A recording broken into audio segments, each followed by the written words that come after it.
Kia ora, hello, I'm Philip Duncan. It is Wednesday, the 1st of October. Thank you for joining me.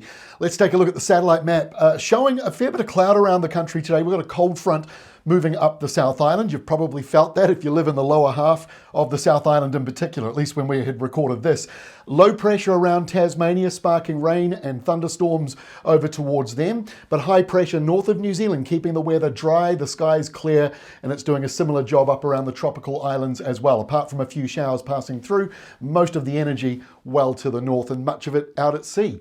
Let's have a look at the air pressure map. So not often you see high pressure this far north of the country, but at this time of the year, that's when you're probably most likely to see it. High pressure is up here, so that's why the skies are drier for the tropical islands, and why if you live in the top part of the North Island, those subtropical winds helping to keep temperatures up. May not be warm where you are, but it's warmer than it could be if you were, say, at the other end of the country, where this high pressure zone is dredging up a southerly. And while this is quite a weak, narrow line of high pressure just west of the country, it is helping to scoop up the colder airflow. That's why we've seen the temperatures drop this morning, and there's another surge over here in Australia of wintry air coming in. So it's all mixed up, subtropical winds, westerly winds, cold southerlies, kind of making up the forecast over the days ahead.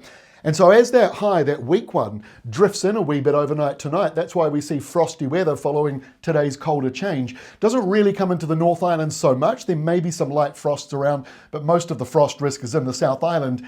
And as we go to Friday, much of that frost risk melts away. Heaviest frost, by the way, most likely to be around northern Southland. We've seen overnight lows forecast there tonight around -3, possibly -4, which is pretty cold for this time of the year. I know that the growers out there will be a little bit worried about that, making our lovely wine and those growing cherries. That was another update I had yesterday, a bit of concern about how frosty it might be in some southern parts of New Zealand. The positive news is it's short-lived, because as it moves away, the polar boundary gets pushed out.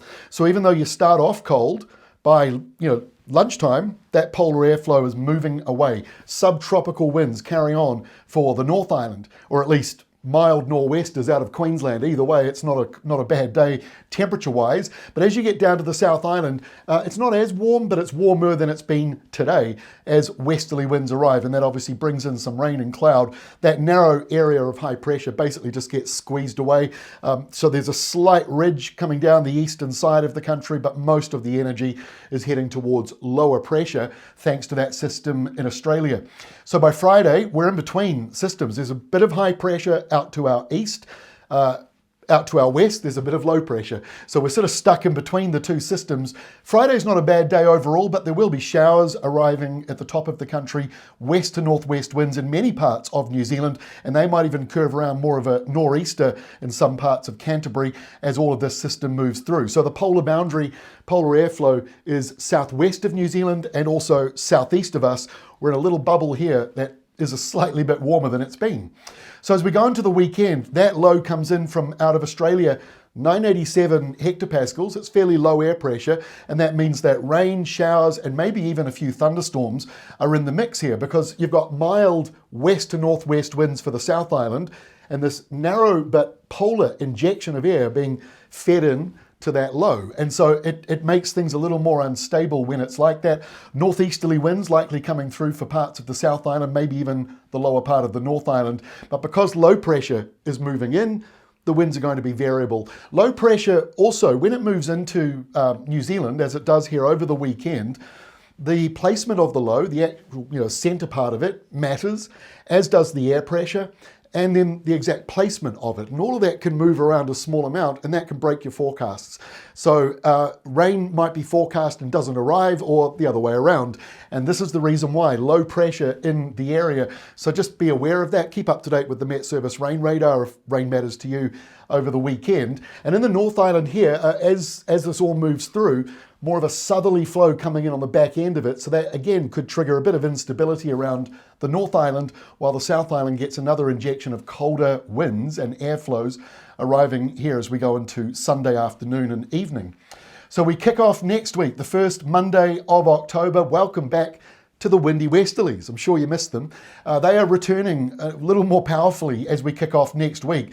There is a line of high pressure from the Indian Ocean to the Coral Sea, parts of the northern Tasman, and then out here to the east of New Zealand. So if you look at all those high pressure belt, all that high pressure belt is like the ceiling of your house. Then the wind that's blowing underneath it can't go through the ceiling, it blows out the windows. And so that's areas like through the mountains, through Cook Strait. And as those winds push in over the mountains, we're likely to be seeing some very strong gusts in the lower portion of the South Island. Now the polar airflow, mostly south of us, it brushes Tassie and it may brush the very lower part of the South Island. But generally speaking, we're not seeing that polar air boundary go as far northwards as it was doing just a couple of weeks ago, which means temperatures are lifting up, and the windy westerlies, they will encourage warmer weather, fairly dry around New Zealand. Maybe a few showers, you never quite know with this sort of setup, and there are some showers here clearing the North Island, so if the timing's out by a few hours, they may still be there by the time you wake up in the morning. But this is lunchtime showing most of the country clearing up.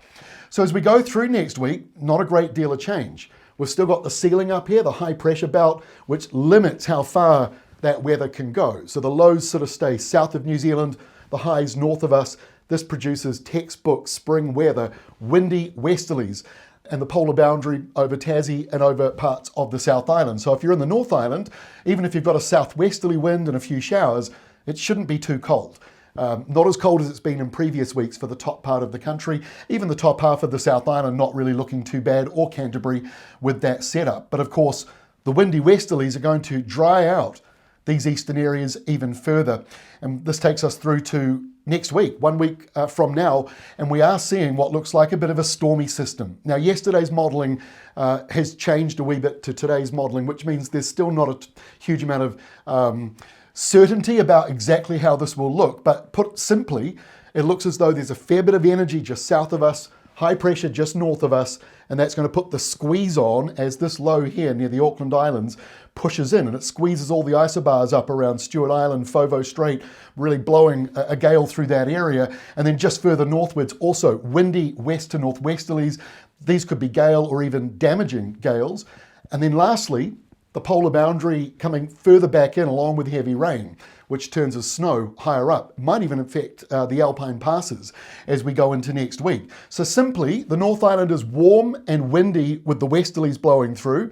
The South Island is wetter and becoming colder with most of that rain falling over on the west coast. And really, you can just see what's coming as we go through next week.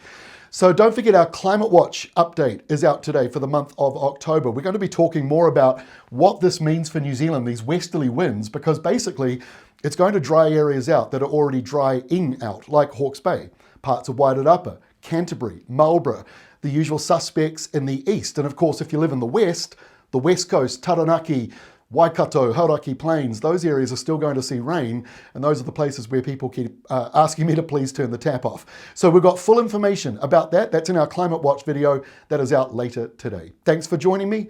I'll see you again tomorrow, Thursday.